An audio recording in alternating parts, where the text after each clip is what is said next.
2. I'd like to call this meeting to order. We all please rise for the Pledge of Allegiance.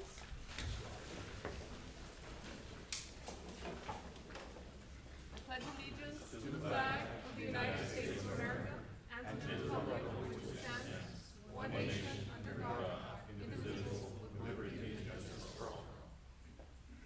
Please remain standing for a moment of silence. I'd like to offer a special dedication to the memory of Mr. Robert Mueller, who's no longer with us.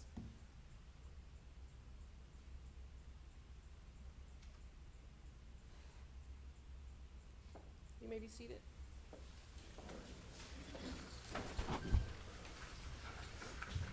Mr. Secretary, can we have roll, please? Yes, Mayor. Mayor Dr. Victor Trevino. Councilmember Gilbert Gonzalez. Present. Councilmember Daisy Campo Rodriguez. Present. Councilmember Melissa Cigarroa. Councilmember Alberto Torres Jr. Councilmember Ruben Gutierrez Jr. Present. Councilmember Dr. David Tyler King. Here. Mayor Pro Tem Vanessa Perez. Present. Councilmember Lisa Cigarroa. Present. Mayor Pro Tem, we have a quorum. Thank you.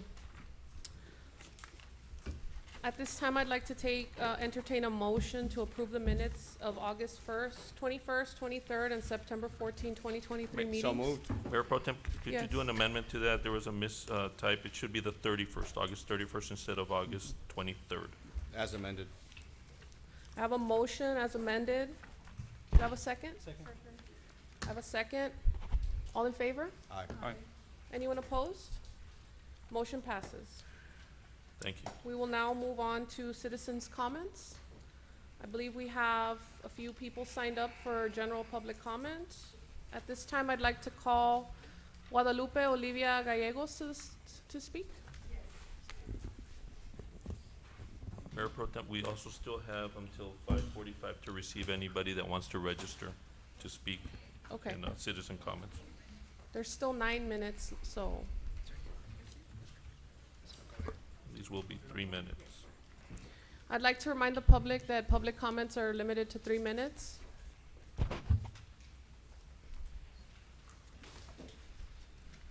Excuse me, Mayor. Yes. May I be recognized? Oh, yes, I'd like to recognize Councilmember Melissa Cigarroa here. So for the noted. record. Thank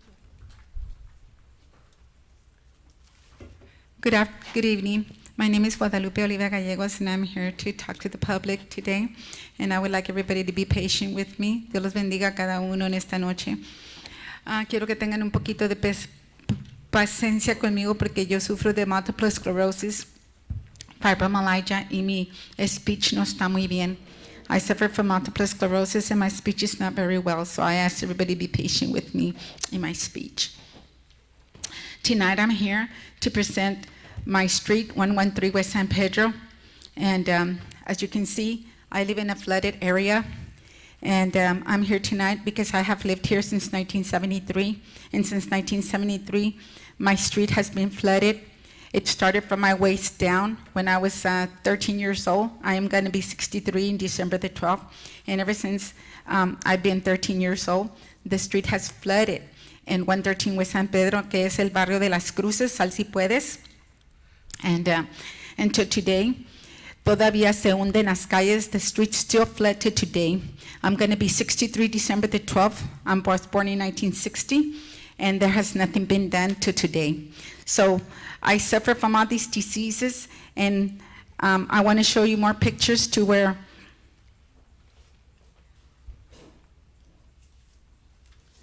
this is another picture of, you can see the streets, how bad the streets are right here.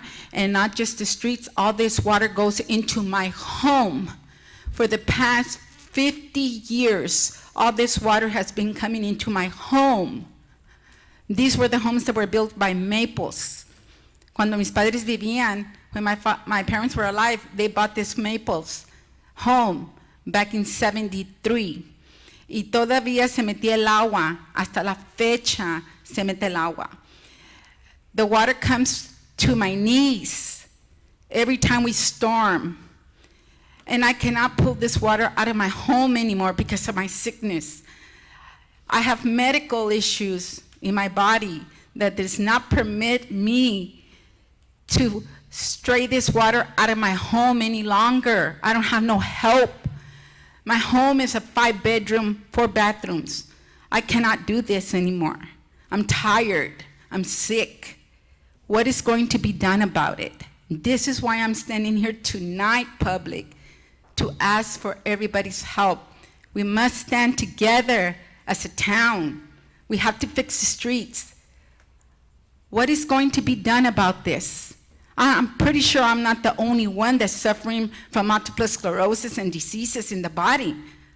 There must be 100,000 people in this town that is sick, or maybe 40,000 people, 30,000, I don't know, but I'm sure I'm not the only one that's speaking the voice tonight. No soy la única que estoy enferma.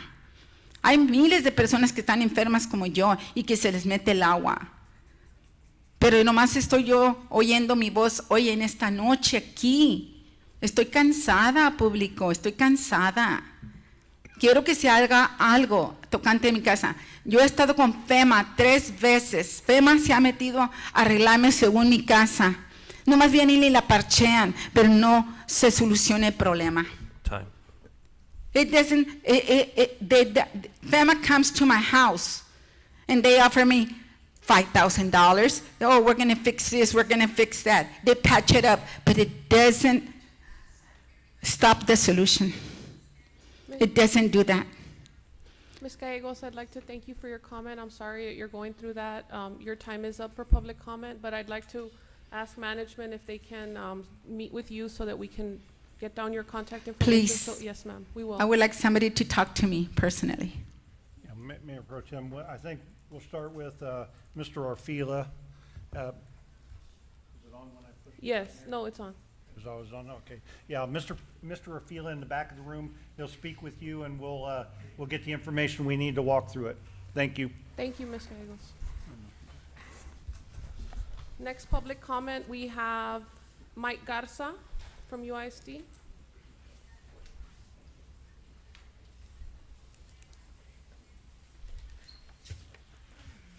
Good afternoon, Madam Mayor, members of the council. It's been a minute since I've been at this council before, so bear with me a little bit here. For the record, my name is Mike Garza. I just have a statement that I'd like to read. As much as I try to keep it under 3 minutes, if you could just bear with me with the information. Time. No, just kidding. There we go. We'll start your time now. There we go. I'm one of the 3 acting co-administrators in charge for UISD. The parents and the students of UISD are also constituents of the various members of this city council. We represent the same citizens of Laredo. The United Independent School District Student Activity Center, or SAC as we call it, services the entire school district and encompasses Zaffarini Elementary, Gonzales Middle, and the Bill Johnson Football Stadium, the Carl Summers Natatorium, the Softball Stadium, the Band Competition Center, and the Fine Arts Center. The football stadium seats about 8,500 people, and the rest of the facilities and schools service several additional thousand people. All of these facilities, as well as the Santa Monica Drive and the Santa Claudia Lane, are located within the areas reflected in the SAC plat, which has been on file for over 20 years. The United Independent School District and the City of Laredo were sued by Potential Holdings LLC to vacate the SAC plat. UISD objects to the vacation of the SAC plat because it would leave the student activity complex in Gonzales Middle School on an unplatted property and would affect the property rights of UISD, including the ability of UISD to maintain and repair such property that would affect utility easements that service not only UISD, but also the surrounding subdivisions. UISD objects to any action that could eventually lead to the loss of control over Santa Monica Drive and Santa Claudia Lane due to safety concerns and traffic concerns. Santa Monica Drive is the primary access into and out of the SAC, and Santa Claudia Lane is the only road to Zaffarini and Gonzales Middle School. UISD tried to get on the public hearing section of the agenda for this meeting, but was unsuccessful in doing so. UISD wanted to get on the agenda to encourage the City of Laredo enjoining UISD and preventing potential holdings from taking a judgment against the City of Laredo, indicating that the City of Laredo did something wrong in accepting the plat. The merits of this case are too complicated to get into this time allotted, but I am not the person to do so. However, as one of the co-administrators in charge of UISD, I can tell you the prime concern of United ISD is traffic backing up onto the intersection of Santa Monica Drive and Highway 359. Traffic backing up into the Santa Claudia lane and preventing emergency vehicles from accessing Safrini Elementary and Gonzalez Middle School. Drawing a large amount of pedestrian traffic to a very busy intersection and losing security control over access to the facilities at the SAC where thousands of students and parents congregate. I would now like to read a resolution that was passed by the Board of Trustees of UISD that was sent by the Board President, Mr. Ramiro Vélez, to all the council members and the mayor. It's a very short portion. Informing the City of Laredo that the United Independent School District, UISD, objects to the vacation of the UISD Student Activity Complex Educational Support Center plat, filed on record at volume 21, page 43 of the Webb County Plat Records. The UISD SAC plat, the objection is based upon the defense, real property rights, concerns, traffic concerns, safety concerns, and maintenance concerns arising from the requested vacation should it be granted by the court in cause number 2023 CVG 000151D2 and styled Potential Holdings LLC versus United Independent School District and the City of Laredo 111th Judicial District Court, Webb County, Texas. Thank you so much for your time. We really appreciate you allowing us to give this information. Thank you, Mr. Garcia. Have a good night. Thank you. I'd like to call Miss Mary Bender to this. Mrs. Mary Bender.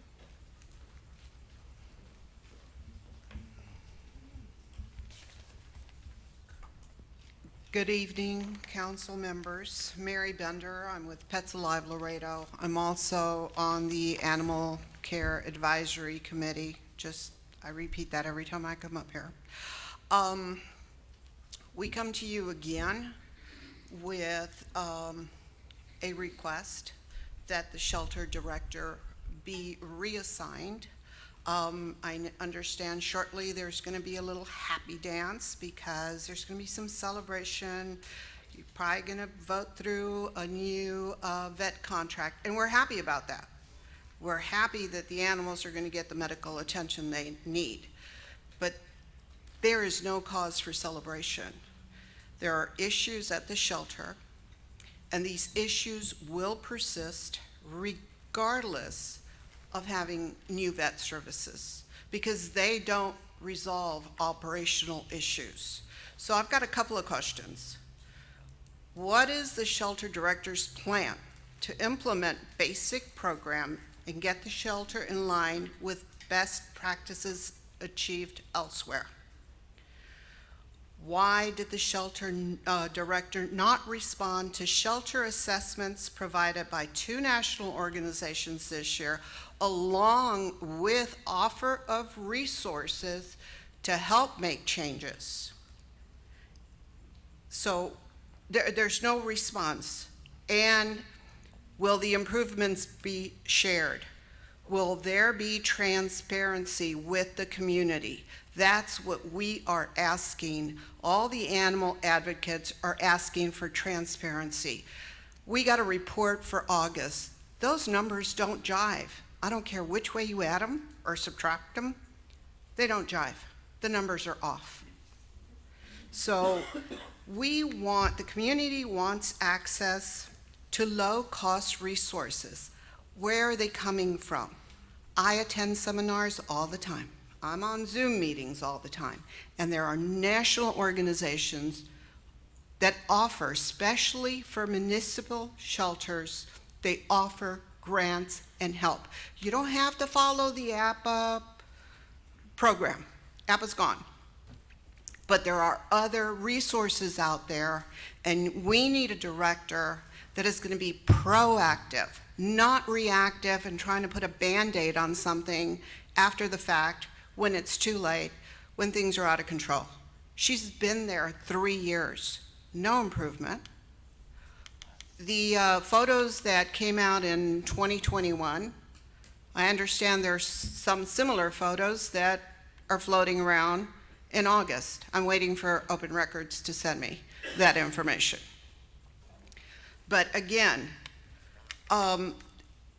spay-neuter was an ordinance voted in 2018.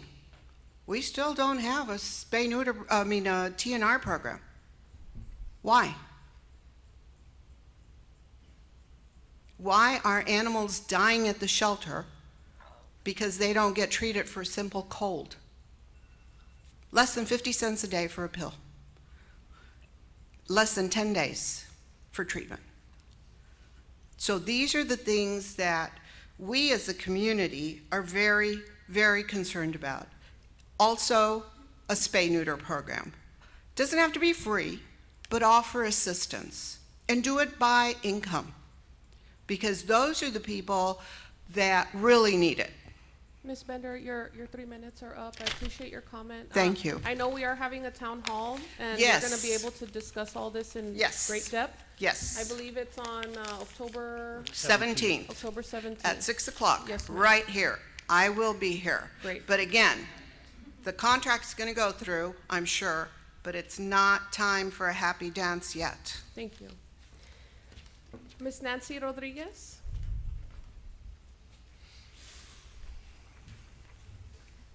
Hi, good evening. My name is Nancy Nicole Rodriguez for the record.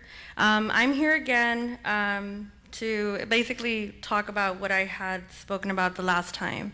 Laredo is known to have many city ordinances which begin at Chapter 6 that protect animals, including Texas and federal laws.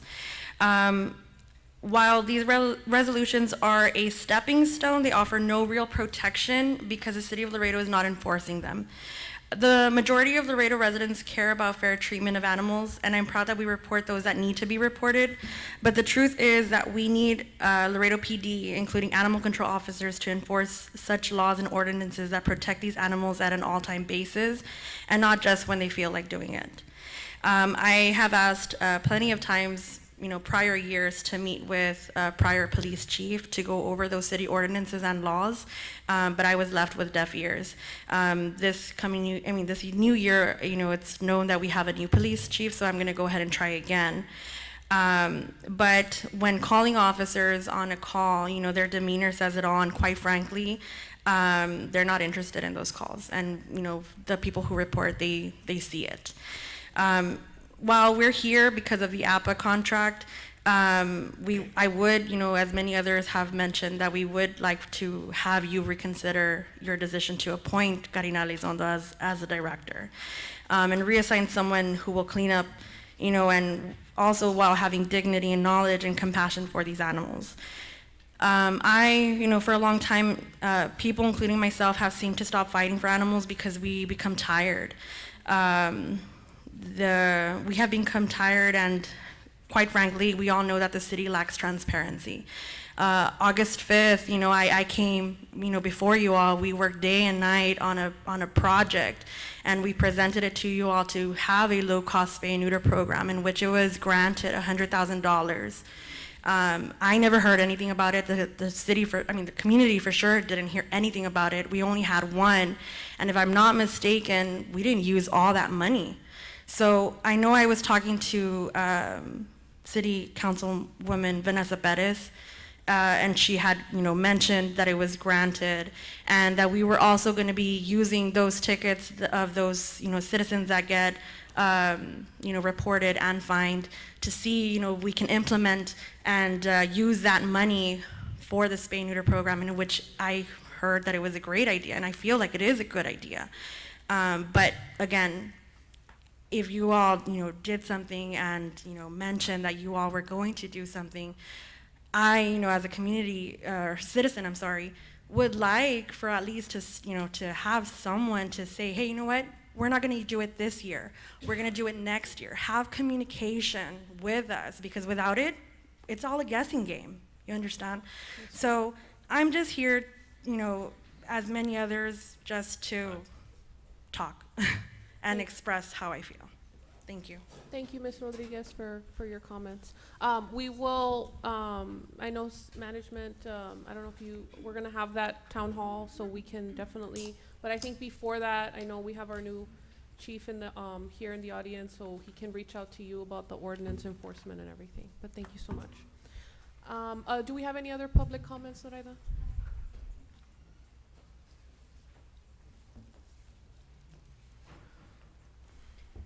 Hi, Council. Noraida Negron, Public Information Manager for the City of Laredo. I do have quite a few on the same topic. The first one comes from Erika Guerrero.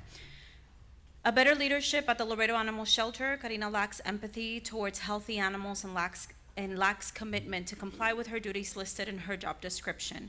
Where are the spay-neuter services? Question her on the last time the animal shelter had spay and neuter campaign. No funds. There are many grants out there that support this type of services. The community is fed up with all the strays out in the streets. They call animal control, and either they are overwhelmed or they do not show up. Enough is enough. The next one is from Selena Vallarta.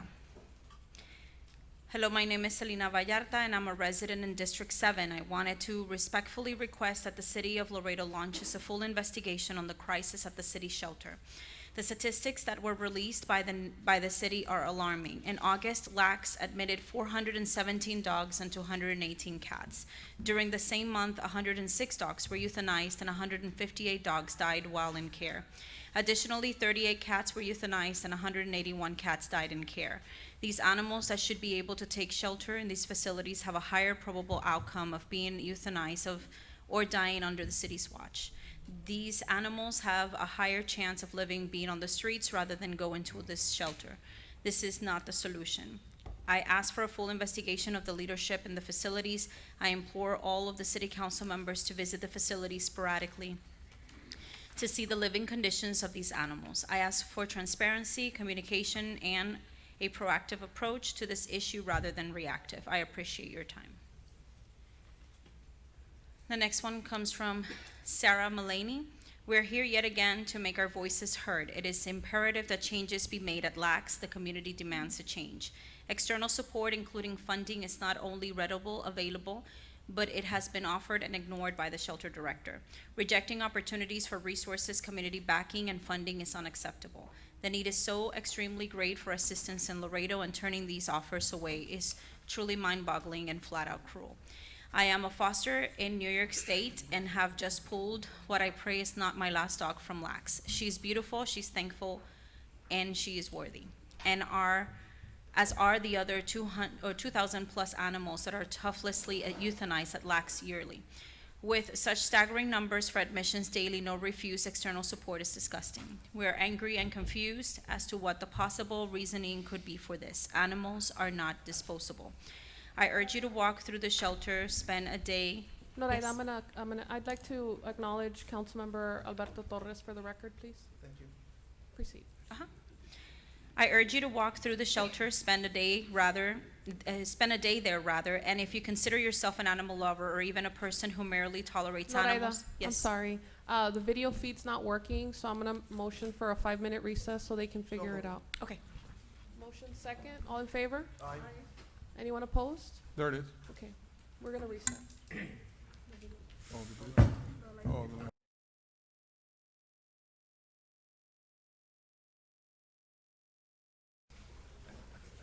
Okay, I'd like to make a motion to reconvene.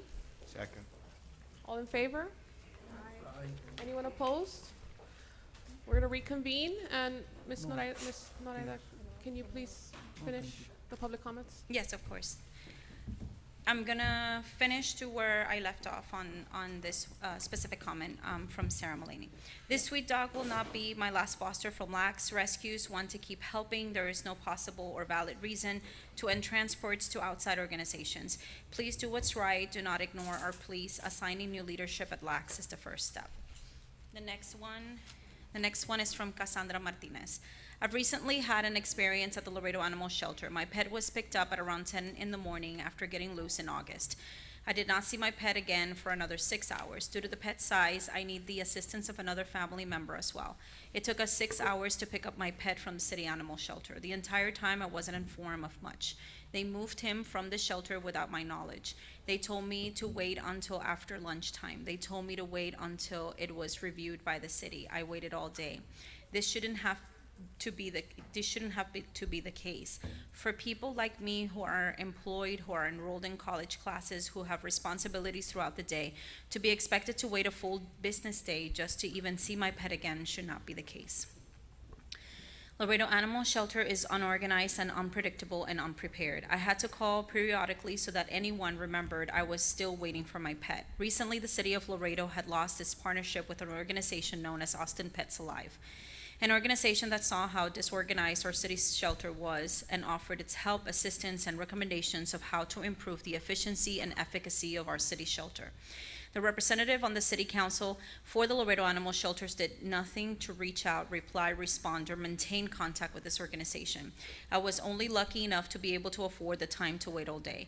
What about the other animals? Who has the time to wait for them? Does the city of Laredo care what happens to these animals? Will the city of Laredo hear the voices of its people and realize we are unsatisfied with these decisions made on our behalf? How many more innocent animal lives will be lost in our city's shelter before the city decides we can and should make a change? That change is what the people of the city want. The city council is meant to represent people of Laredo, so please let us work with someone on the city council who shares what we as citizens of the city actually want for our local shelters. On this one, City Secretary, if you can time this one because it's a little long. Thank you. Dear City Council members, my name is Mirna Montemayor and I have been a resident of Laredo for over 35 years. I have lived in District 7 for 24. I am writing in support of the recommendations that Austin Pets Alive is making to improve Laredo animal care services. While I lived in Austin while in college in the late 1980s, I learned about how Austin was working on becoming a no-kill city. I educated myself on how many beautiful dogs were available for adoption, and I also learned how many beautiful dogs were unnecessarily euthanized. At that point, I decided to adopt a dog from that shelter. He was named Romeo, and he was my constant companion for 16 years of my life, through college, law school, our wedding, and our first child. Since that time, I have tried to spread the word about how many wonderful pets are available for adoption from shelters. I have also advocated for spay and neutering of pets. I advocated for people to adopt dogs and cats from a shelter instead of buying from breeders. The city of Laredo needs to do more to provide low-cost spay and neuter programs. In the long run, these programs will save lives as well as money because you can't kill what was never born. The city also needs to follow city ordinance and provide for a TNR, a trap-neuter return program for cats. We're killing too many beautiful adoptable pets. During my last 24 years in Laredo, I have adopted 2 dogs from labs when it was still in the city shelter, and 1 dog from Laredo Animal Care Services. However, during these last 24 years, I have seen firsthand how much still needs to be done to move Laredo towards the future when it comes to our animal care services. We, Laredo, are so far behind other large cities, and we need to work harder towards becoming a no-kill city. During the last 24 years, I have seen how so many organizations try to get Laredo to move forward and become a no-kill city to no avail. We have to do better. Thousands of innocent lives of cats and dogs depend on Laredo to move forward into modern times. Laredo is years behind other cities when it comes to animal services. I have seen the news stories over the years of the issues of neglect at the facility. I have seen some improvements recently, especially with the help of Austin Pets Alive.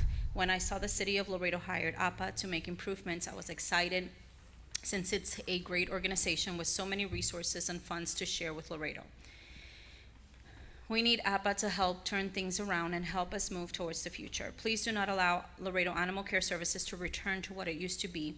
Please follow as many recommendations of the APA experts as possible and implement as many changes as they suggest. Laredo needs City Council to implement changes at LACs that move Laredo forward and not backwards when it comes to the care and welfare of the animals in our community. Thank you. There are 3 more.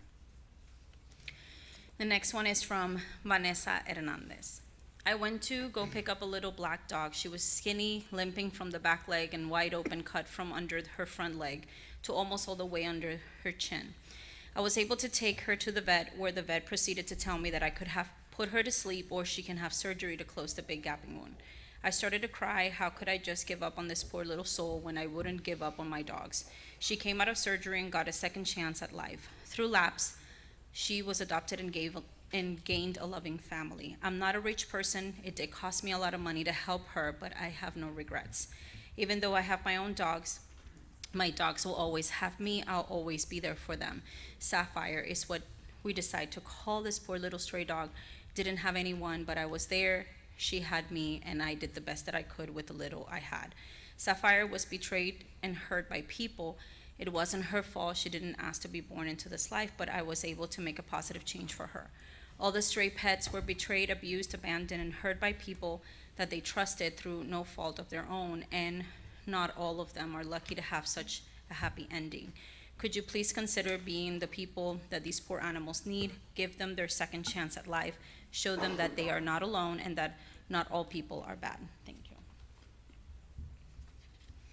The next one is from Rebecca Lamb. Please do not allow the shelter director to stay in her position any longer. Laredo is already one of the highest kill shelters in the country. With the director pushing out APA, it's going to be even higher. Ask yourselves, what kind of evil does someone have inside them to stop allowing rescue transports? Choosing to stop working with rescues is not euthanasia, it's murder. I beg you to remove this director. And the last one is from Daniela Serna. Laredo is in need of better animal care. The city is extremely corrupt and needs to do better at providing animal control services. Those are all the public comments that I have. I believe there is someone else that wanted to. Thank you. Yes, we do have Selena Vallarta.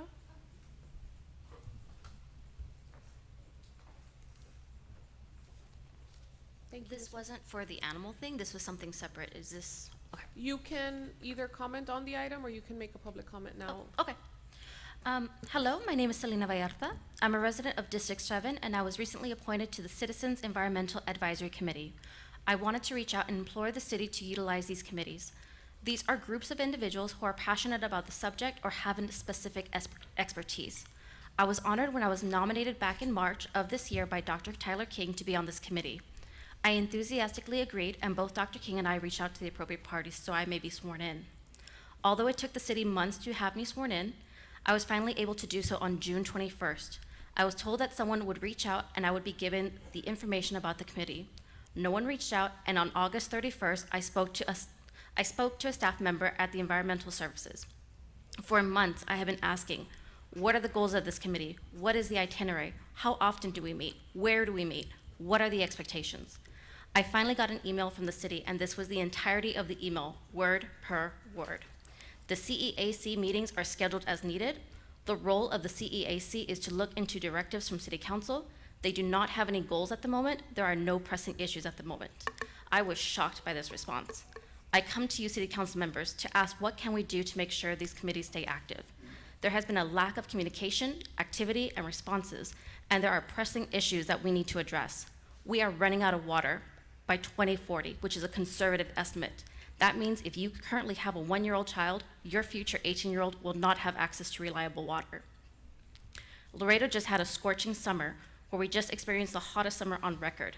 Due to climate change, this will be our new norm. Instead of being apathetic, we have tangible solutions that we can easily access.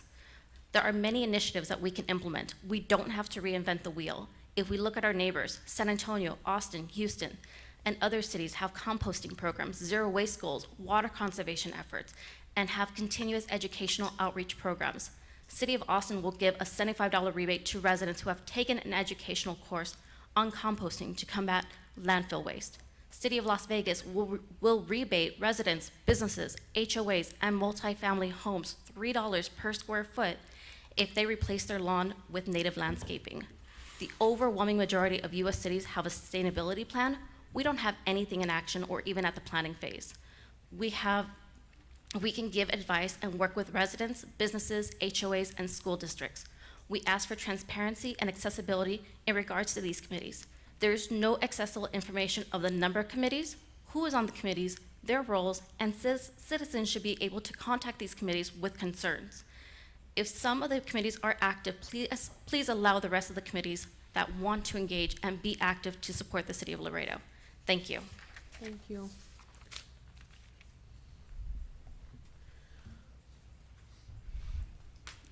Did we have any other public comments signed up? But on an item, right?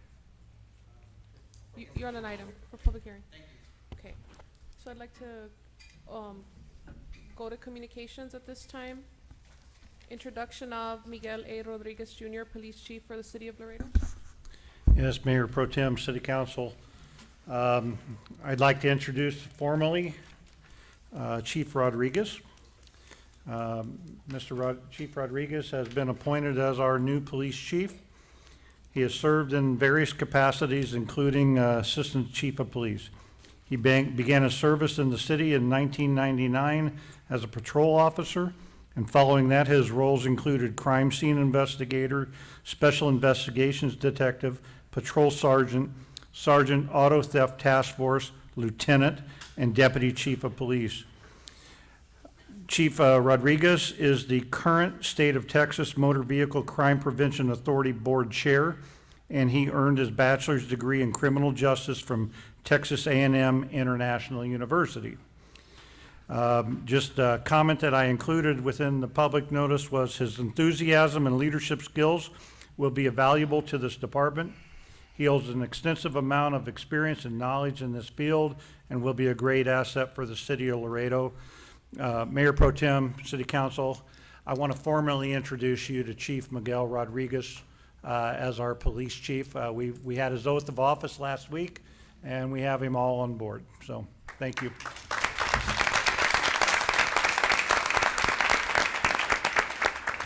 Thank you, Mr. Neb. Thank you for those kind words. What can I say? I'm humbled and honored to have been chosen as your next police chief, and wanted to tell you that we've been working already very hard. This past weeks, we've been detailing a lot of the restructure that we're doing. That consists of restructuring, again, internal affairs for transparency, restructuring our detective division for to be more efficient, and more than anything, restructuring our watch commander system and our patrol operations to be more efficient. But more than anything, the technology that we had discussed before in previous conversations, one is the online platform that we are in so dire need of having for the community. We've already purchased that software. It's already in motion. We actually finished putting the team together today to be able to implement and do that interface with our current Tyler system. So that's already in motion. Our goal, and like we stated today, that the goal is to have this in beta testing by December, and hopefully by February we'll be able to launch it, and that way the public can start reporting online. So I know it's a very aggressive timeline, but I know with the team that we've put in place, we will be able to get there. The other thing is also the internal affairs software that we talked about. It's also been purchased. So we're already putting that team already in motion to be able to integrate that to the police department.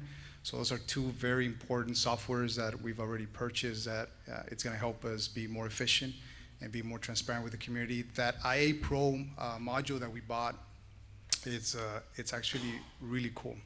You'll be able to do a complaint or a commendation for an officer online. So now the public can do a complaint online, or they can do a commendation for an officer online, and that'll go through the chain of command and be able to get to us rather quick, that they don't have to come to the police station to do that. So it has that, and that's something that we really liked. The other thing that we put in motion is we already added 5 more officers for the traffic division, and that's to augment our traffic division capabilities. And that's going to be targeting a lot the Cuatro Vientos, Loop 20, 83, and 35 traffic, including the Mines Road traffic that we have. So there's a lot of things moving. We're moving rather fast, but we do have a great team right now, and I think you're going to see a lot of the differences from the police department really, really soon. So again, thank you. Thank you for the introduction, Mr. Knapp. And like I've always said, I'm here. Anything you need, I'm a phone call away.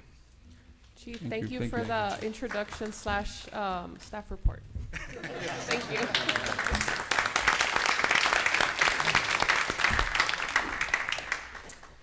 I'd like, do Mayor? we have a motion to open up public hearings 1 through 4? Motions, do we have a second? Second. Albert, Mayor, I want to Yeah. bring up an item, one of my items, if it's possible. I'll withdraw my motion, Mayor Pro Tem.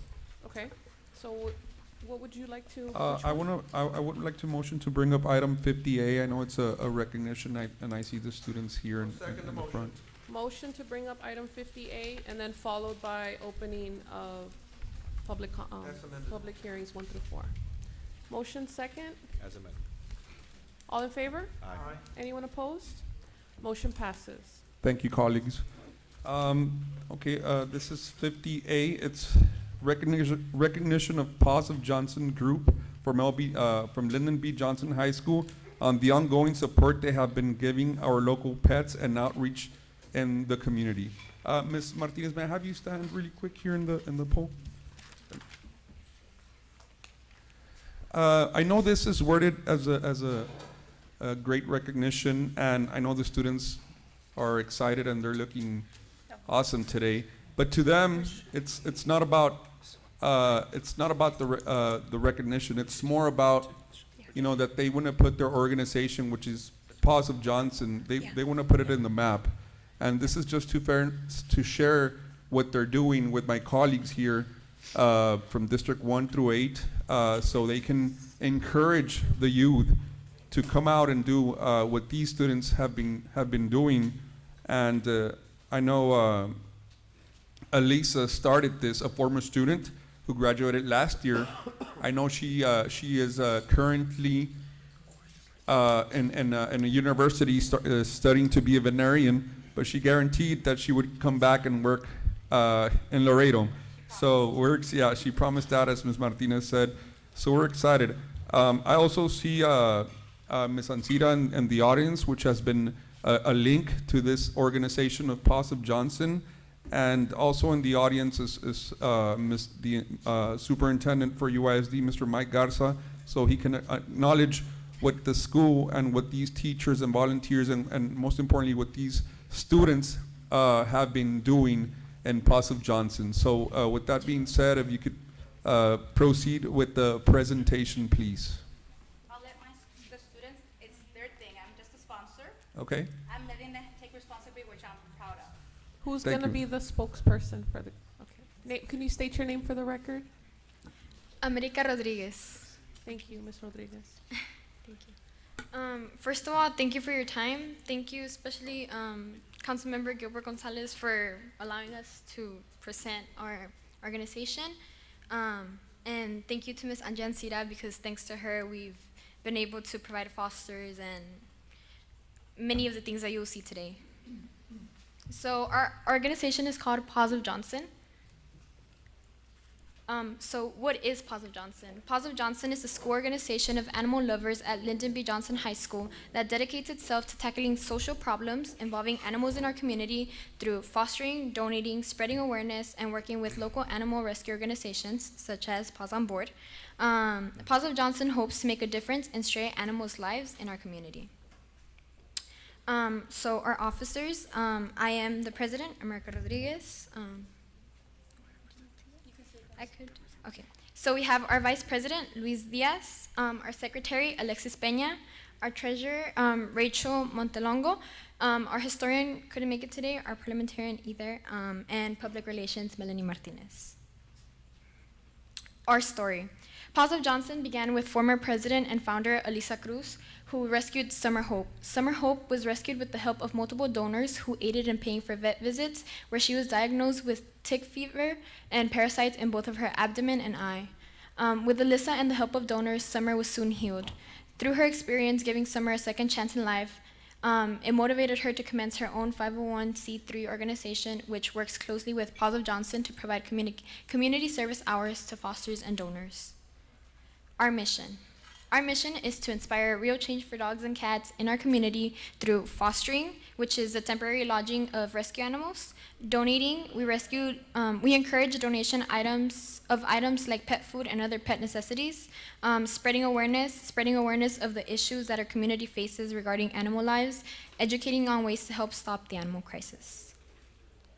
Some of our data. So we have I first came in and I had no idea what Positive Johnson was, or that there was going to be such an overwhelming interest in fostering and donating, but I see it firsthand. Many of my classmates ask me, I have teachers that have fostered for Positive Johnson.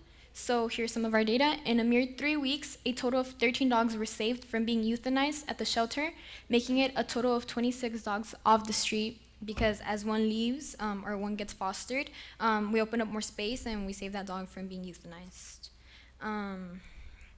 So we have some testimonies of the real stories about the power of fostering. So is it fine if the people speak on their testimonies? Of course. Yes. Okay, so we have Mui's story first. Hello, good evening. My name is Luis Diaz. I am also the vice president of Positive Johnson. I was the one who fostered Mui, actually, and when this dog first came in my home, it was she was very shy, right? She struggled to really let herself open up. She laid there in a corner almost all night. She did not want to touch her food at all. Yet throughout the days that I fostered her, I just showed her a tiny bit of love. A walk down the street, I put on her leash, took her with me around the block a little bit. I played with her, pet her, and in a matter like this, the next day, she was up and running through my backyard. She was, her face completely changed. This dog became into a playful, loving dog, and all it took is a little bit of love. And it unfortunately, it was sad to see her go. She left a few days ago, and the moment she saw that cage, it broke my heart, because she did not want to go back inside. She was fighting to not go back inside this cage. She became a lump. She didn't want to let herself get taken. And, even though it was unfortunate that she had to leave me, I'm happy that I was able to make a change in this dog's life. I was able to give her this temporary lodging in my home.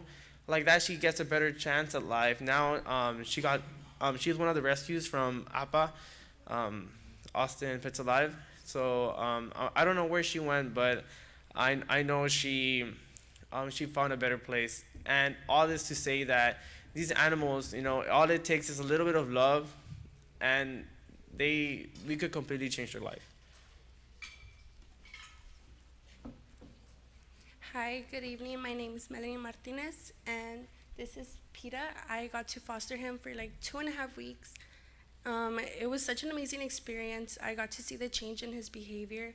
When he came in, he was also pretty reserved, and just with a little bit of love, he got really playful, and he even enjoyed getting in the pool.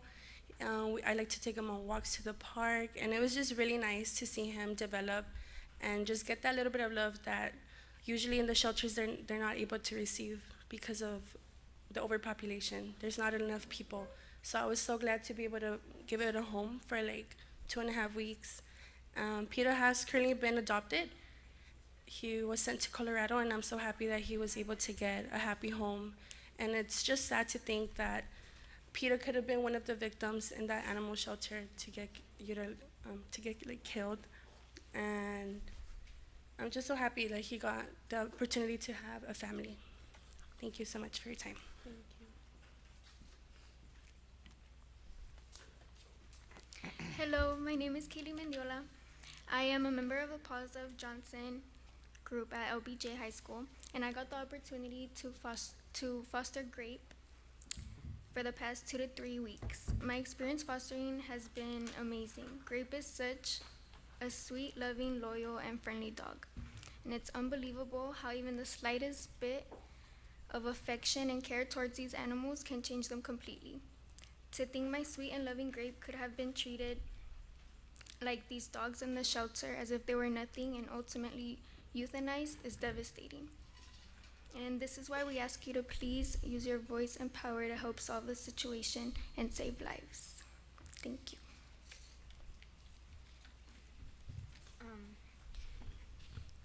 This is it for our presentation, but thank you again, council members, for giving us the time to speak, and thank you to Paz on Board and Giancita and everybody who has helped us. We just want to let everyone know that we're open to collaborating with any other school organizations. We're hoping to spread this program to other schools, so maybe we could all make a change in the community. Thank you.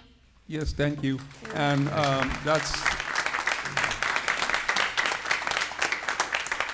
that is one of the main reasons that you're here today, so we can spread this. And with that data, I know you have definitely put Positive Johnson on the map.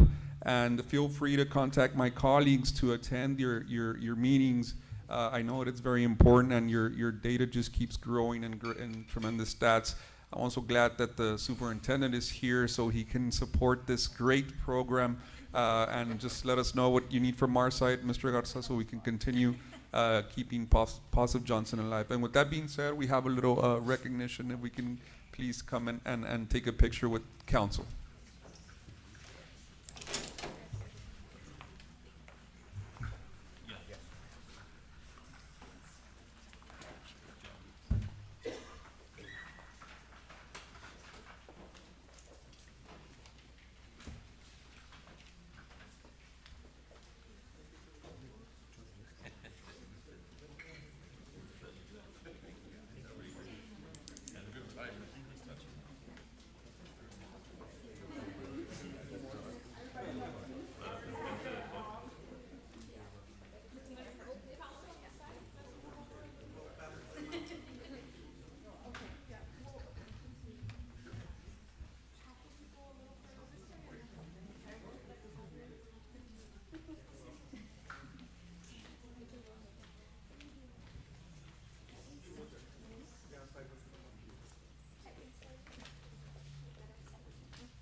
Mayor Pro Tem, I'd like to make a motion to open public hearings 1 through 4. Second. That was already part of the previous motion. Yeah. Okay. No. I withdrew my motion to bring up his item. No, we passed But it, then included.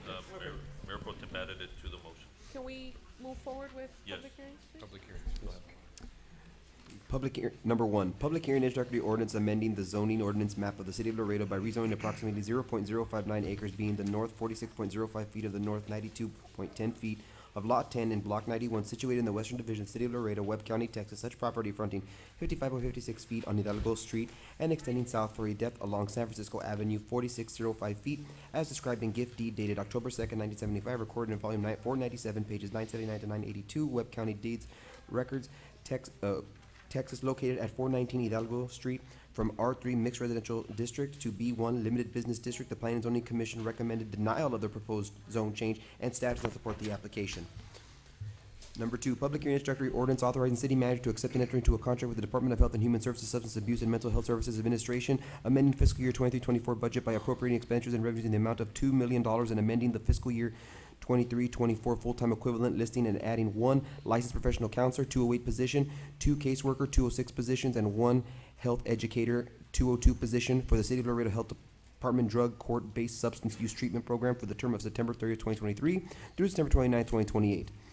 Number 3, public hearing introductory ordinance authorizing city manager to amend the City of Laredo fiscal year 2024 airport operations budget to accept the appropriate revenues and expenses by the amount of $5,678,122 for the Federal Aviation Administration grant number 3-48-0136-106-2023. This grant will be used for the rehabilitate terminal building at the Laredo International Airport. Local match is $298,849. Funding is available under the Airport Operations Fund. Total project cost is $5,976,971, providing for severability and providing for an effective date. Number 4, public hearing introductory ordinance authorizing city manager to execute a lease agreement with the Holding Institute, Inc. for the city-owned property located at 1517 Washington Street to serve as an overnight protective environment for infectious and communicable diseases identified in the homeless migrant population. The lease agreement term will be for the initial 2 years with a renewal option for $1 per year. These are all public hearings. Does anyone, I have one public comment for item 1.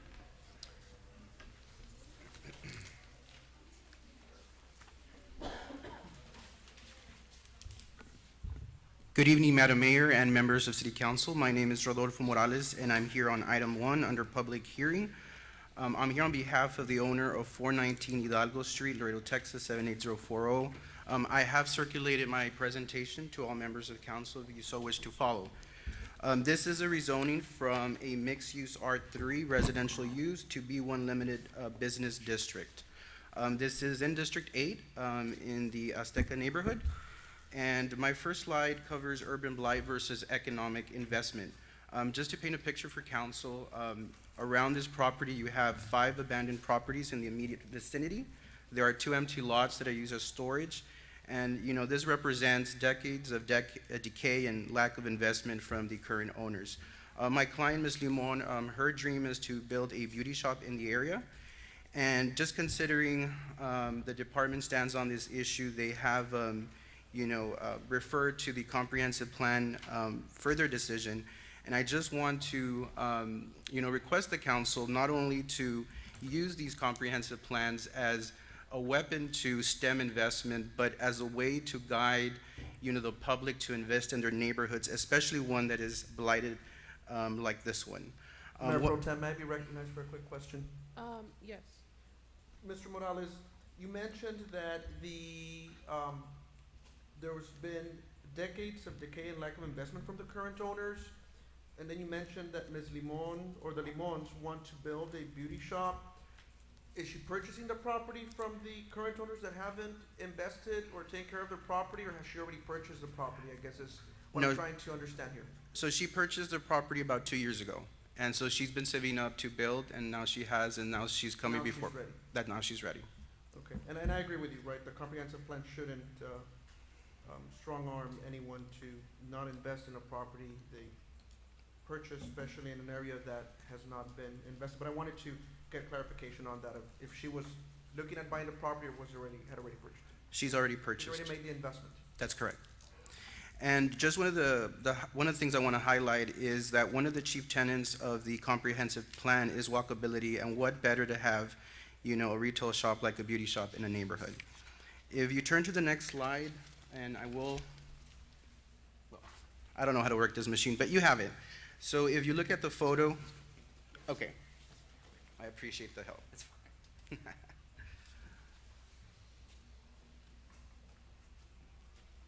Turn it around. No, you had it. Oh, I had it, okay. Just rotate it. There you go. Rotate it. There you go. Does that work? Okay. Yes. So where you see the iron rod fence, that's the subject property. If you see the property across the street, past the stop sign on the left side, right now that is a commercial property. It's actually under a B3. That property is vacant. Across the street, you have a property that has sat there probably over 50 years without any activity.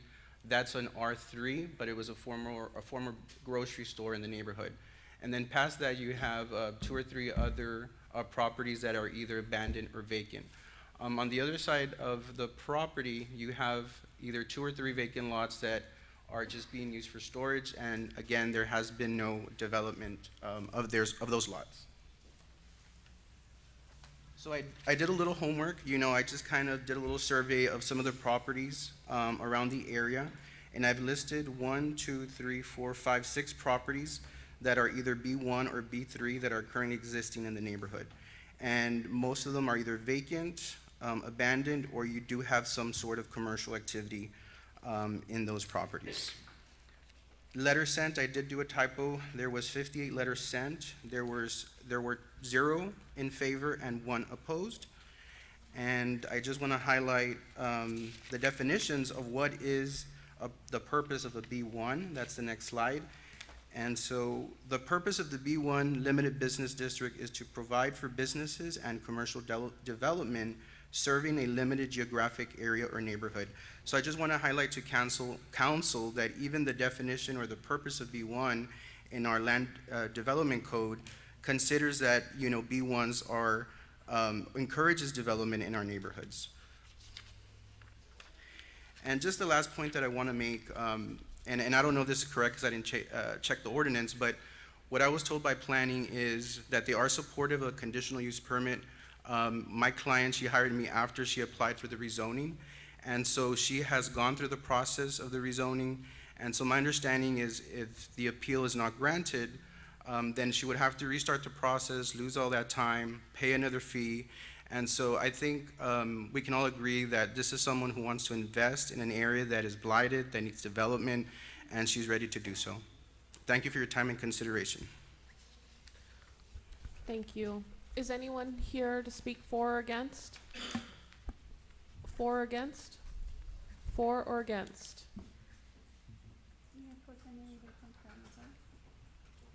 Yes, planning and zoning, please. Mr. Navarro? Yes. What, there's a denial and a not support. What are the reasonings for that? In this area, it's mainly residential, and I do understand the case that was presented. What we look at is consistency in the area. We've had cases already that have come forward where somebody tries to bring in business into a residential area. There are situations where we've recommended support, but it is the. Sorry, is this on the computer, right? Mr. Navarro, I'm looking at page 25 of the packet, and it shows residential, but right across the street it's pink, which is B3, and then light pink B1. So, Right there. You know, I know going back to other zoning issues we've had, usually, it's interesting that you all are saying that this is primarily residential when I've seen this kind of situation be described as mixed use before. So it's interesting that. It's been described as mixed use. Well, not where it's like different zonings all together. I know it's happened in my district. And there are boundary lines that we try to honor as much as possible. And you could see here the line is pretty distinct.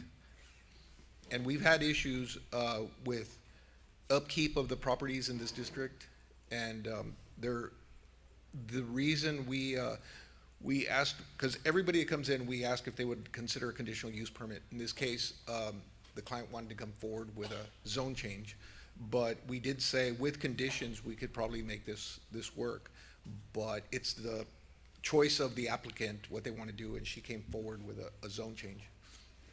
Now, if it does get denied here, there is a wait time to come back, so they would have to wait, but they can come back in 6 months. They can reapply and go through the process again if that's what they would like to do to get a conditional use permit. Mayor Pro Tem, may I Yes. ask a question? Mr. Navarro? Yes. When, I guess you can't speak for planning and zoning, but rather I guess my question is more geared towards staff's non-support of this zone change. My question is, is the only thing you all utilize as a tool to make a recommendation the comprehensive plan, or do you also take into account that it's, you know, a neighborhood that needs a lot of investment, it's a neighborhood with a lot of empty properties that are abandoned, that need a lot of reinvestment? We harp and always ask for people to invest in our community, and each time I see something like this, especially in an area that needs that reinvestment, an area that would benefit, right, from this type of mixed use, to see that not only we would see staff not support this, but also the commission, because rather than having an empty lot, which is what we see in the aerial that I just pulled up here on Google Maps, you see an empty property, you see one home out of the 4 corners being utilized, and the rest are abandoned. there used to be a grocery store, I'm assuming, across the street that was also, I'm assuming, had a B, I guess that's the one you were referring to, Mayor Pro Tem, with a B use, which is also abandoned. So I don't understand why we would see any support. Again, planning and zoning may have its reasons, but I guess you could speak for staff's reason as to why they wouldn't support this. Absolutely. The way that the planning and zoning, or the zoning process is we must follow our ordinances when we're putting this together, okay? This is something that we make a recommendation to planning and zoning. Ultimately, city council makes a decision on that. Do I want to see more development? Absolutely. You know my heart's into development. But we can't just go out and say, oh, I want to have development, business here, not have business here, or it doesn't matter if that's residential, I'm going to put a business right next door to it.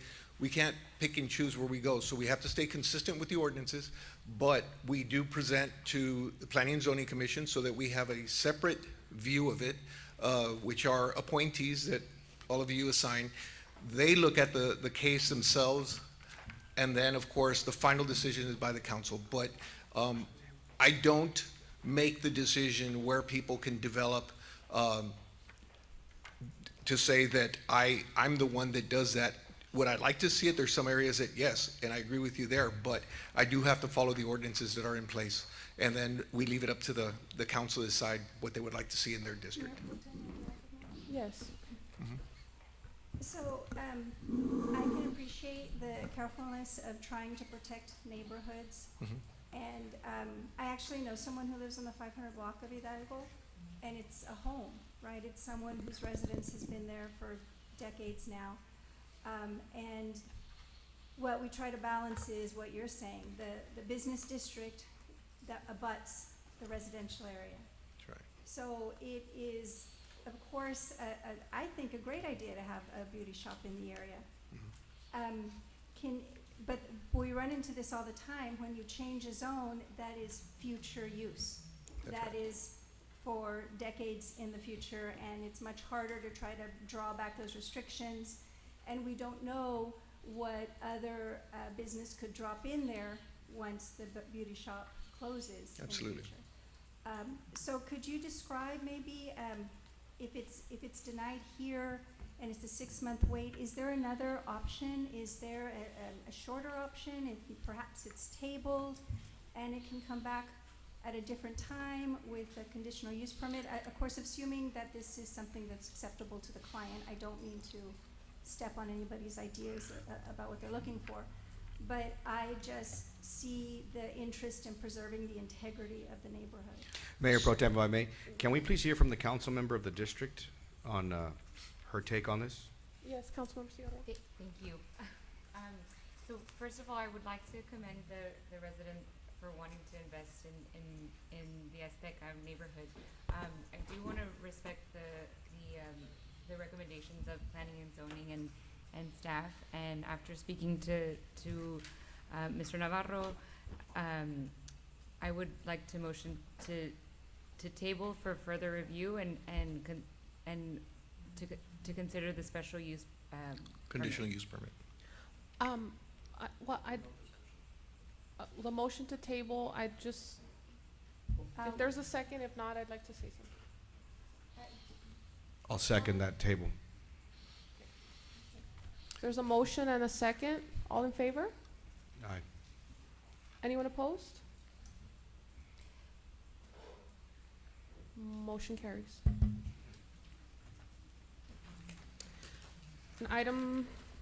Next item, item 2. Is anyone here to speak for or against?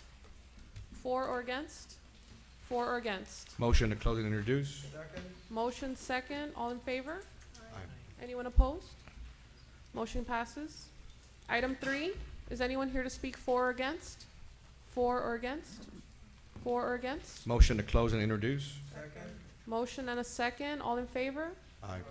Anyone opposed? Motion passes. Item 4, is there anyone here to speak for or against? For or against? For or against? Motion to close and introduce. I have a motion. Do I have a second? Second. I have a motion and a second. All in favor? Aye. Anyone opposed? Motion passes. Council to introduce introductory ordinances 5, 6, 7, and 8. I have a motion. Second. No motion needed. Oh, Motion to approve, second reading of ordinances 9 and 10. second. Mayor Pro Tem, I need to read these for the record. Yes. Motion, to read these into the record? Second. And a second? So, second reading of ordinance number 9, authorizing the city manager to grant a non-exclusive franchise to Ramco Waste to use the present and future streets, avenues, roads, highways, sidewalks, easements, and other public right-of-way of the city of Laredo, Texas, for the purpose of constructing, maintaining, and operating commercial container refuge, gathering and disposing service, setting forth terms and conditions to govern the franchise, providing for severability clause and effective date. And that's number 9. And number 10 is authorizing the city manager to grant a non-exclusive franchise to Special Operations Dumpster Rentals to use the present and future streets, avenues, alleys, roads, highways, sidewalks, easements, and other public right-of-way of the city of Laredo, Texas, for the purpose of constructing, maintaining, and operating commercial container refuge, gathering and disposing service, setting forth terms and conditions to govern the franchise, providing for severability clause and effective date. And if you would agree, motion to close the second reading of the ordinance So moved. Motion and a second? and introduce. As requested. All in favor? Aye. Anyone opposed? Thank you. Motion passes. Motion open on final readings of ordinances 11 through 21. And To approve waive and the to final adopt. reading? And to waive the final reading. I have a motion and a second. All in favor? Aye. Anyone opposed?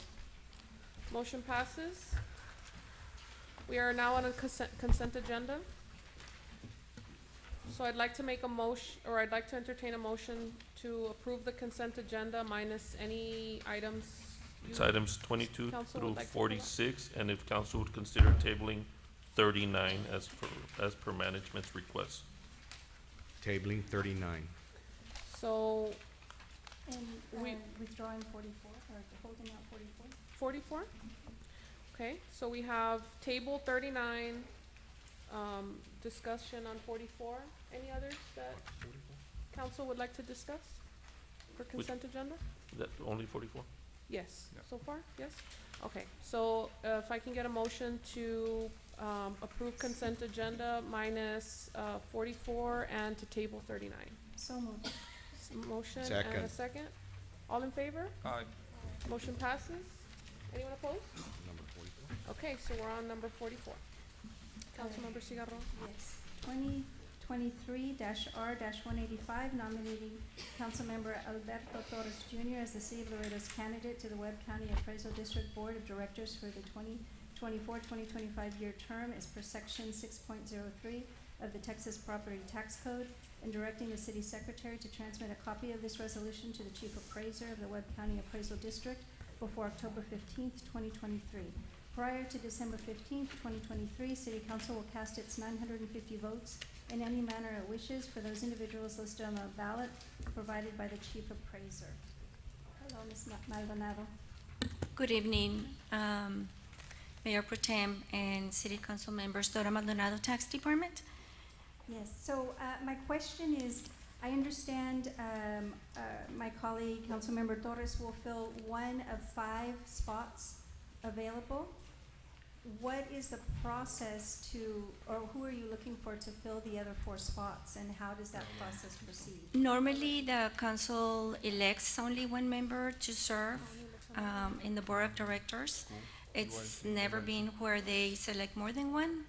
And on the last meeting, they selected, Mr. Torres was selected to serve this time. Ms. Maldonado, if I could just interject real quick. I think every entity has a number of votes. Every taxing. Yes. Every taxing entity.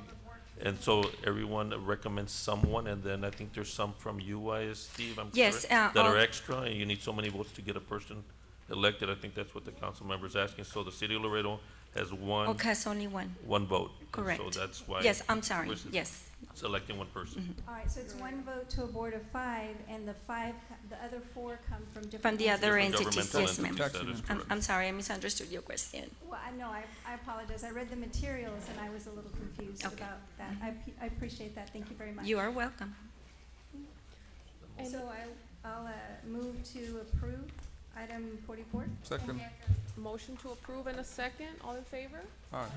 Anyone opposed? Mayor, I need a motion to, Passes. excuse me, Mayor, I need to bring back motion to number 15, to bring it back for clarification, please. Okay, motion to bring back item 15 for clarification. Can I get a second? Motion second. All in favor? Aye. Anyone opposed? Motion passes. Mr. Navarro, just a clarification on the hours of operation, please, for this business. Yes, sir.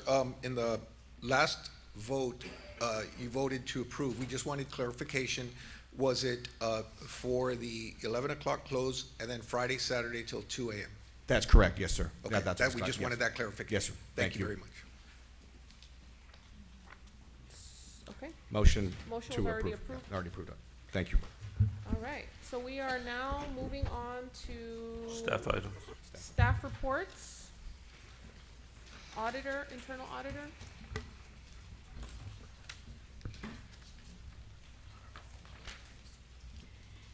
Good evening, council. For the record, Tina Rodriguez, internal auditor.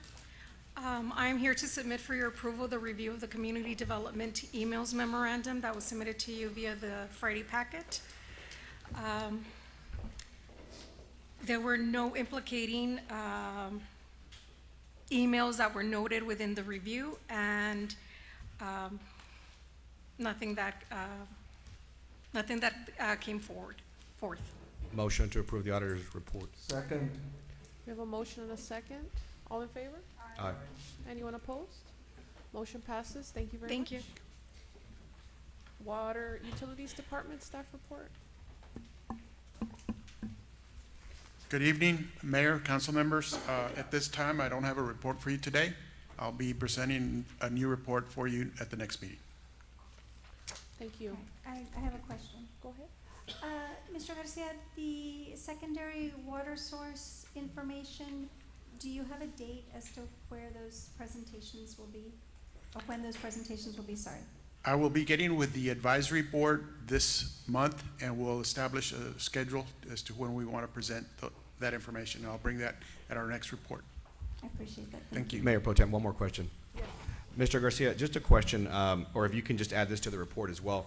We've asked continuously to give us certain things on how we're going to be conserving water. We've asked you for certain tanks, specifically when we're dealing with the leaks that we've been having plenty recently during this last summer, or during the summer. Can you just add that into it also, bringing in those water tanks that we're able to move that water into the tanks, not just, throwing it onto the street, Right. like people have said. I've got a lot of complaints about that every single week. So if you just bring me that, please, as Okay, well. yes, I'll bring you an updated report on the flushing and the storage. Thank you, We're Mr. doing. Garcia. Thank you. Mayor Pro Tem, I'd like to make a motion to request for executive session pursuant to Texas Government Code Section 551.072, which is deliberations about real estate property, to consult with their legal counsel concerning the proposed right of entry agreement with the U.S. Department of Homeland Security, to include management, our legal team, anybody else deemed necessary and appropriate for item number 49. We have a Second. motion. We have a second. All in favor? Aye. Anyone opposed? We're going into executive session. It is 6:54.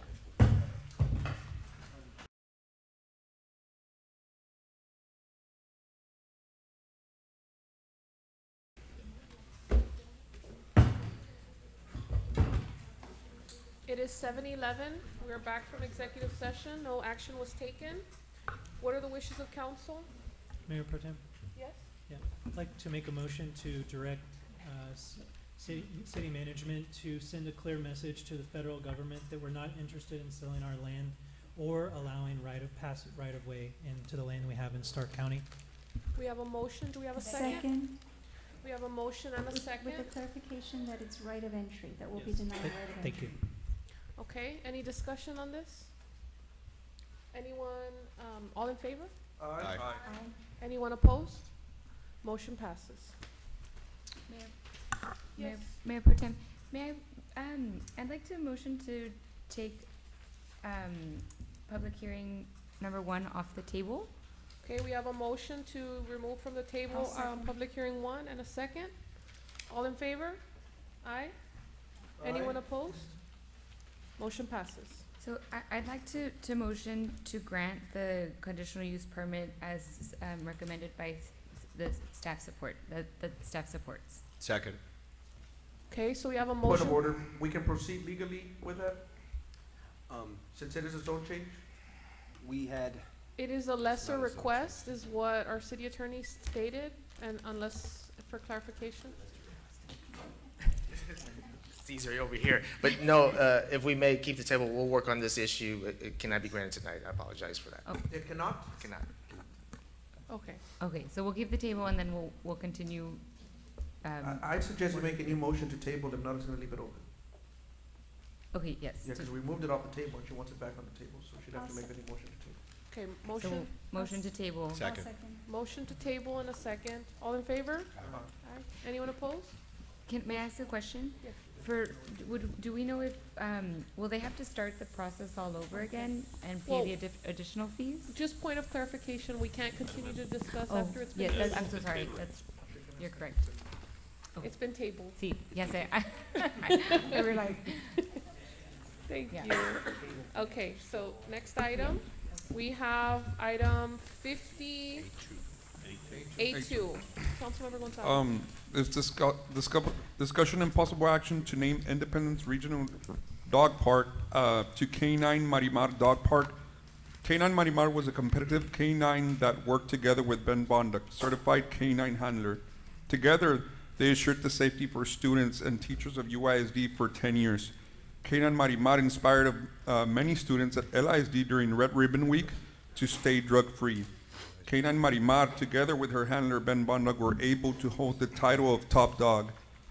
First, canine competition. Top dog in second place in 2011 at Palmview Police Department 5th Annual Canine Competition in South Padre Island, Texas.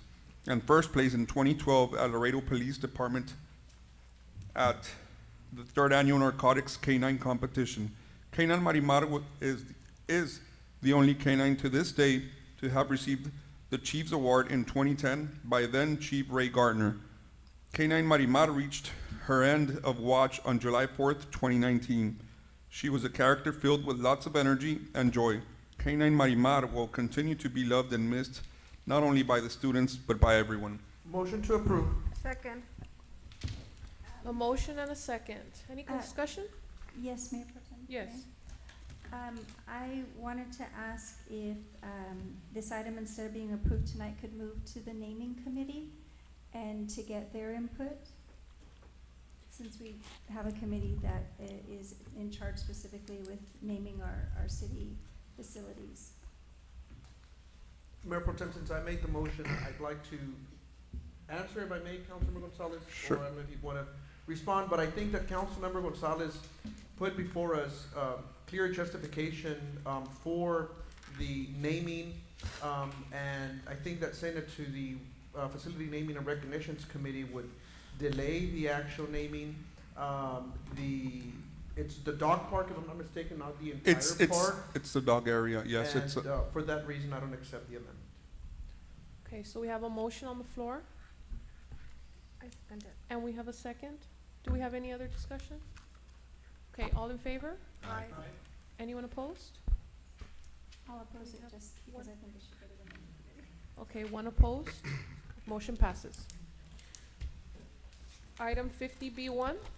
Discussion with possible action to instruct the city manager to authorize staff to install speed humps at the following locations under the special provision of the speed hump installation policy, and to authorize the use of asphalt-type speed humps instead of speed cushions, which is currently required under the policy, and any other matters incident thereto. It's gonna be along the 3 Points Park and Susie Drive. Is that your motion? Yes. Okay, Second. second, motion and a second. All in favor? Aye. Anyone opposed? Motion passes. Item 2. Discussion with possible action to take adequate action of nuisance of property located at 2200 block of Cortez by either forced, clean, or demolition. This property has been burned and abandoned, and there is constant illegal activity at the location. Motion to instruct city manager to take any legal matters and any other matters incident thereto. Mr. Knapp, this is our, this is a house that is located in the 2200 block of Cortez. It's right in front of the 3 Points Park. It's literally, the house was tagged by the city of Laredo a few years back. The tag has been removed. I did inquire regarding the tagging. Apparently someone removed it. It's still under the city of Laredo, but they cannot find the owners of the home. So it's been literally abandoned for years now, and the illegal activity just keeps, growing and growing. It wasn't cleaned. I did inquire on the cleaning. The last time they cleaned that house, according to community development, was back in, I want to say, a year and a half ago. So the grass is pretty outgrown. The house is pretty demolished, but it's still standing. So my motion is to instruct, I don't know if there still is, but there was, with building department, there was a program where you will demolish the property after certain contacts or certain years. So can I hear more about it in that sense? Yes, for the record, John Hickle, Building Services Director. The address is 2212 Cortez. We went out there today and placed a notice on there, so if there is an owner, they have 30 days to let us know.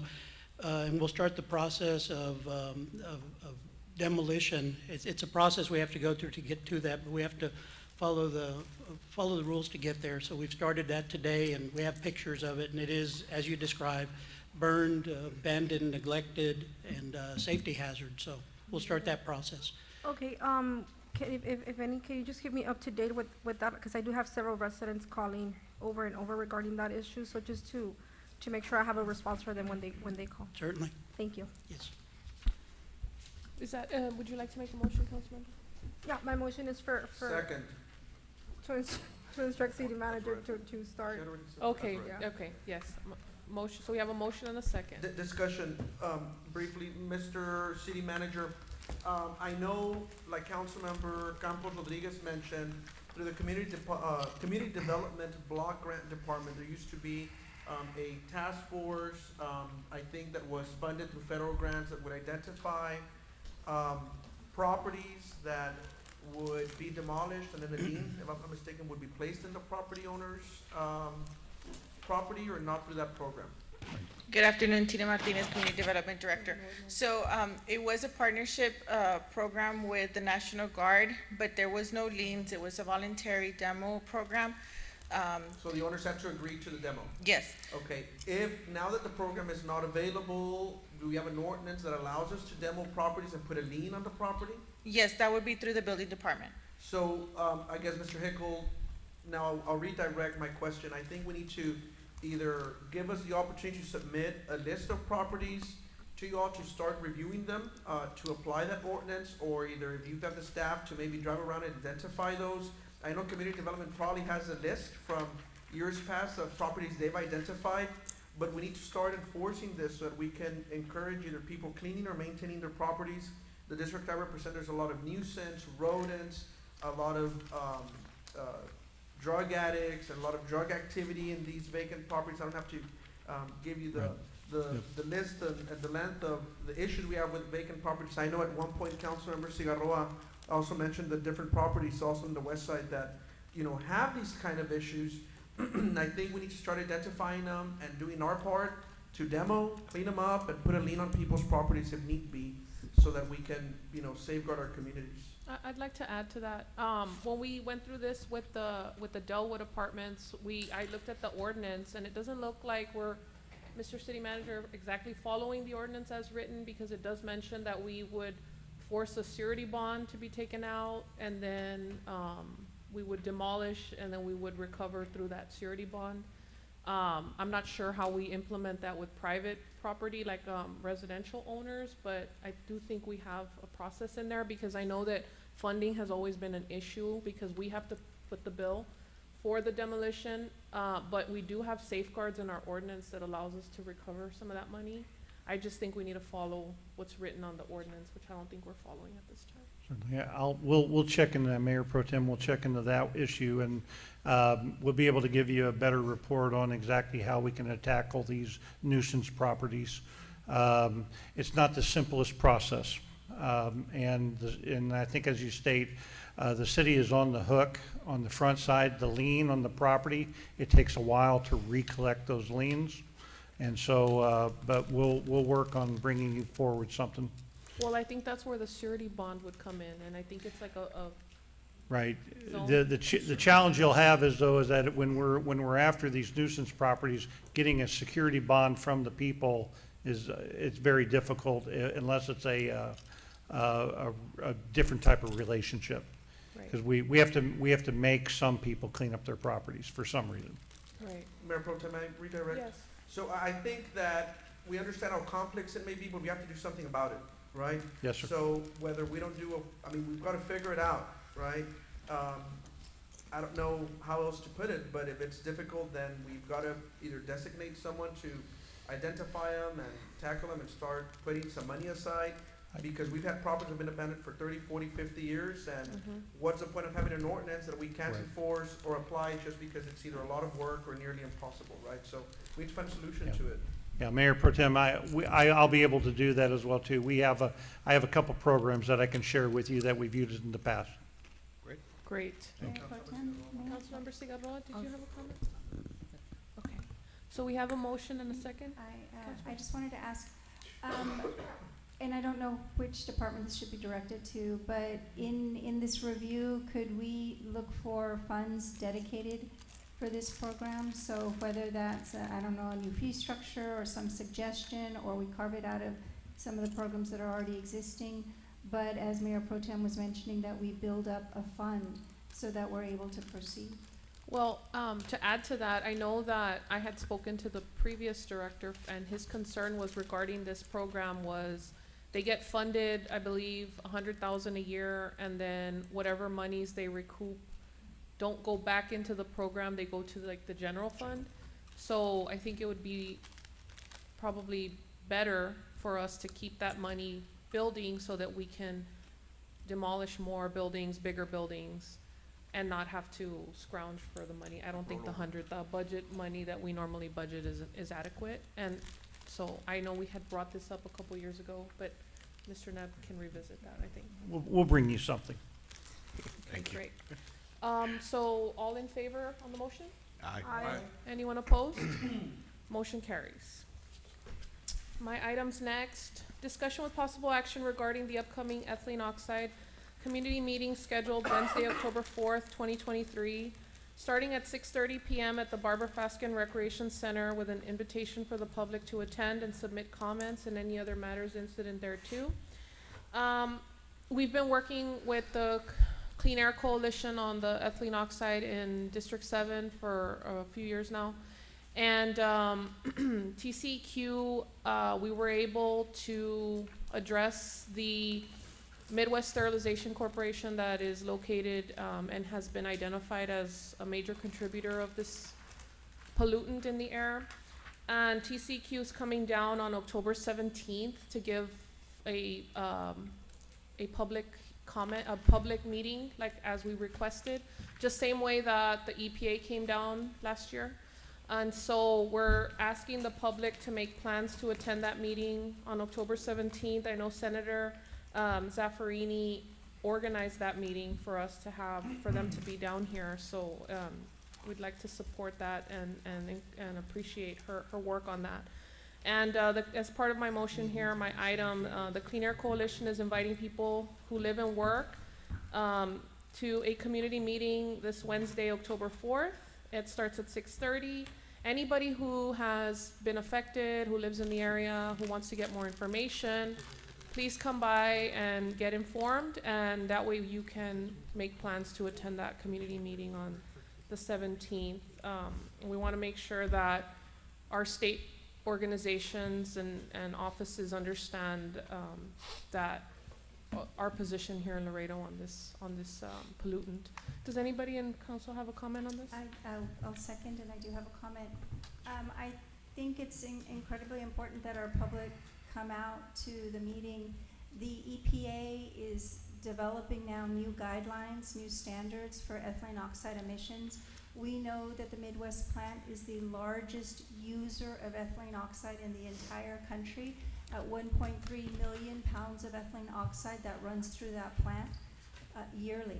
Now, I'll clarify, that is not the emissions that come out of that plant, but using 1.3 million pounds of ethylene oxide every year means even at a 99.9% rate of controlling emissions, you have over 1,000 pounds of ethylene oxide being released in our neighborhoods. And so it's important, the EPA is now setting new standards. We want TCEQ, our own state agency, to follow those guidelines once EPA sets them out. And the way that they are pressured to do that, quite frankly, is for the public to speak up.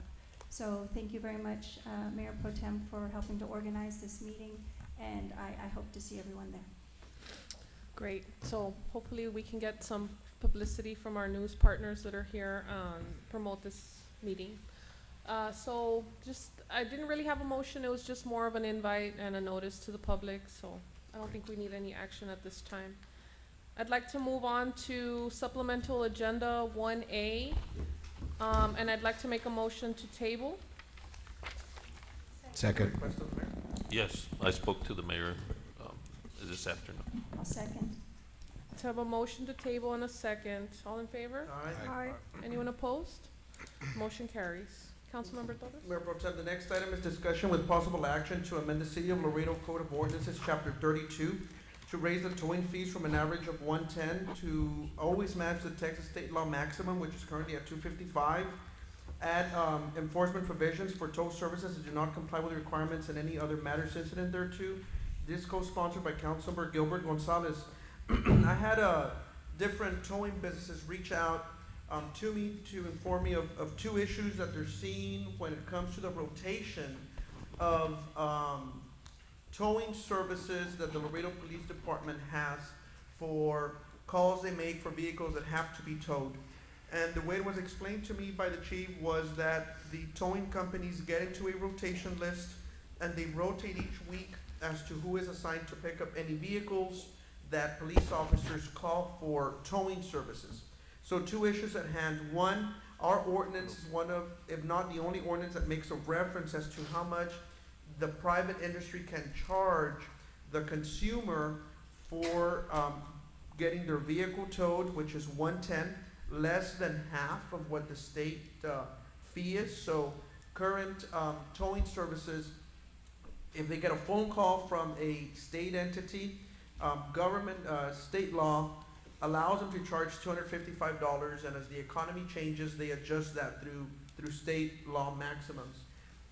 Our current ordinance has it stuck at 110, and it's, I don't know how old our ordinance is, but that shows how dated our ordinance is, and I'm hoping that in order to address the disparity for the service that these towing companies are providing, that our ordinance reads that it should be in compliance or always match the state maximum, so that the local companies are not strapped to charging a minimal fee, which seems like an overreach on our end for a service that they're providing to the police department. The least thing we want is for these towing companies to opt out and there not be any service for the police department to reach out to. The second issue is that there's a misconception or miscommunication between some of the companies. Some are charging the $255 because they feel that state law trumps our ordinance, which it doesn't, is my understanding, and competitors feel that it is unfair, that some of these businesses are charging more and others are complying with the 110. So aside from that, I've also heard from the chief that there is if you want to approach chief, that there is a concern also with the service that certain towing businesses are providing that are not available to provide service at times, and towing companies that are not assigned to a certain rotation day or week have to pick up the slack for others, and there's no remedy to remove those towing service companies that are not providing the service that the police department needs. And it's my understanding that there's weeks that there's a lot of need, and you're stuck with having to call other towing companies to come in and step up for those towing companies that are not complying. Would you like to elaborate, Chief? That is correct, Councilman Torres. Chief Michael Rodriguez for the record. I can say that just 2 weeks ago, we did have this issue with a towing company where we were calling for a heavy-duty tow truck, and nobody had one available. So we ended up closing the street for over 3 hours. And this is a problem because we really can't move the cars ourselves. Do you have a radio? Do you have a radio on? Turn off that other mic. It's all the gold on your body. Is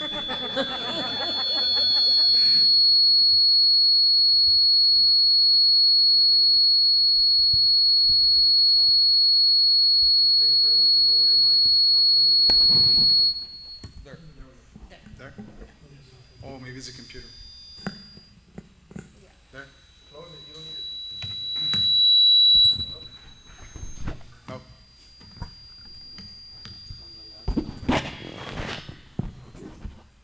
There. Okay. All right, so my motion is to amend the ordinance to reflect the Texas state law maximum and to also give authorization to the chief of police to proceed as needed best in order to ensure the best customer service for the police officers when it comes to towing service companies, and give them the authority to remove anyone from the list that needs to be removed. Second. I want a second for discussion, please. Mayor Pro Tem. Yes. Mayor Pro Tem, if I Discuss- may. Yes. I reviewed this ordinance when I talked with Councilmember Torres. Our ordinance requires certain criteria for these tow service, like itemized bills, record keeping for 2 years, certain debris removals and equipment.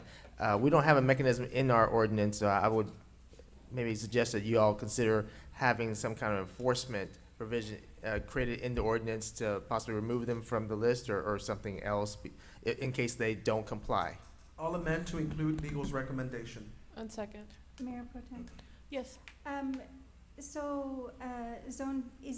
sounds as if there are several pieces in this ordinance having to do with a new fee structure and also with enforcement of companies that do not comply, and perhaps also some communication issues with trying to find enough companies to be able to comply within a certain amount of time.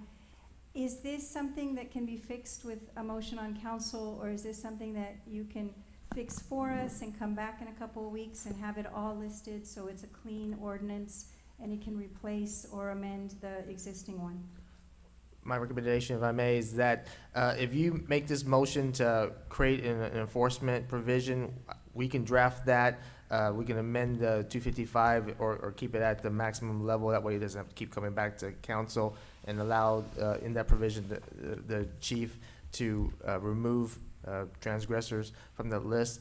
Then we can bring it back to you, and then the 255 also will require a public hearing, so that would speed things up as opposed to us bringing it back for you to review again before we draft. Mayor, I have a few questions, Yes. if I may. Chief, how many, you mentioned specifically heavy-duty trucks that you had an issue with a couple of weeks ago. How many heavy-duty companies do we have here? Because not every record service handles heavy-duty records. Correct. I believe we have 3. We have 3 now. We have 3. So do you typically, I understand having an issue with the heavy duty because those are far and in between, but your typical wrecker, are you having a problem with that, picking up your typical car? Sometimes we do. Sometimes we do, and it's not all the time, but sometimes we do have where we need to call the next one in line. Okay. Is our police department, our ordinance division, do they still check the record companies as far as their logs, as far as how many actual records they have in their lineup or in their equipment wise? Because we used to have that before. I don't know if they're still there or not. That would give us a chance to be able to know exactly how many records they're actually serving. Because if they have one record and to serve the entire city, and if they're on rotation, we need to take them out. They simply can't provide the service for us. Correct. Do we have, are our ordinance guys still doing that? So the conversation that I have with them, we're supposed to meet on Thursday again to bring back all the documentation of the last time that they did it and to see where we're at with that. But we're meeting on Thursday, to see the last time that they did it because they could not remember. So that tells you a lot. Right. That we haven't done it. So we are meeting on Thursday and see where we're at with that. But I can tell you that there are some companies that cannot provide the services that we need. Because for us, there is a sense of urgency every time that we're calling it a record service. Exactly. To get there as soon as possible. And when we're there waiting for hours, it's not good for us, it's not good for the community, so we're not. And these companies that are not adequate, they're still on rotation with the Correct. department, correct? Correct. Zone, just when you bring us that back, would you please have a requirement, a minimum requirement of, if they're gonna be on the heavy-duty roster, of course, to have several, not just one heavy-duty, and of course, several to have on the roster for your typical vehicle to be picked up. One record is simply not gonna do it for the city of Laredo. Two records is simply not gonna do it for the city of Laredo. But something that would be equitable or fair for our citizens to be able to pick up these vehicles on a timely basis, please. Would you accept that amendment to your motion? As amended. And I have one other question. Mayor. Accept it?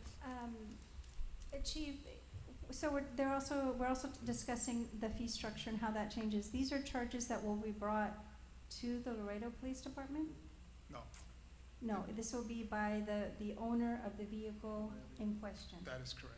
Go Yes.